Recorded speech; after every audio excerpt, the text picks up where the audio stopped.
17টি বছর, ক্যালেন্ডারের পাতায় ৬,২০০-রও বেশি দিন। একটি প্রজন্মের শৈশব পেরিয়ে কৈশোর, আর কৈশোর পেরিয়ে যৌবনে পা রাখার সময়।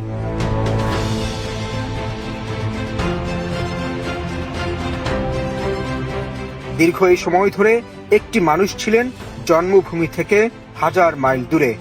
মামলা, হামলা আর অপপ্রচারের দেয়াল তুলে যাকে রাখা হয়েছিল দেশ থেকে দূরে। কিন্তু নারীর টান কি কখনো ছিঁড়ে ফেলা যায়?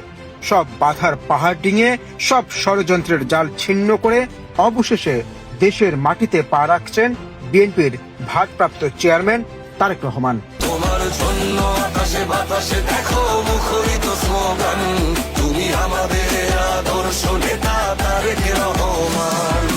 বাংলাদেশ, বাংলাদেশ জিন্দাবাদ, জিন্দাবাদ।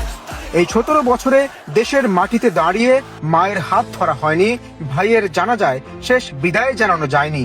ছোট ভাই আরাফাত রহমান কোকো মারা গেল, বড় ভাই হয়ে কাঁধে কাঁধ রেখে বিদায় জানানোর সুযোগ পাননি। এই শোক শুধু একটি পরিবারের নয়, এ শোক ছুঁয়ে গেছে অসংখ্য হৃদয়।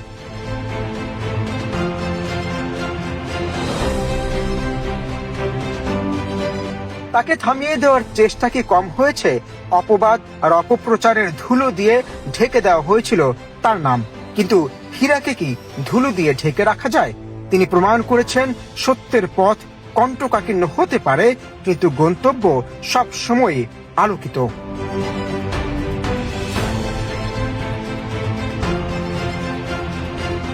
দীর্ঘ প্রতীক্ষার অবসান ঘটিয়ে অবশেষে দেশের মাটিতে পা রাখতে চলেছেন তারেক রহমান।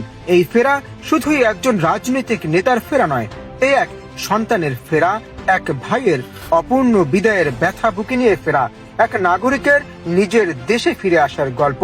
এই ফেরা মানুষকে শেখাবে অন্যায় যত বড়ই হোক, সময়ের কাছে সে হার মানে।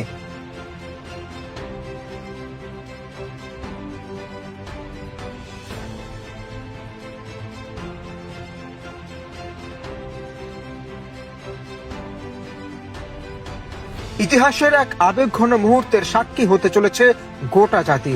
আরো একবার প্রমাণ হবে, অপেক্ষা যত দীর্ঘ হয়, প্রত্যাবর্তন ততই শক্তিশালী হয়।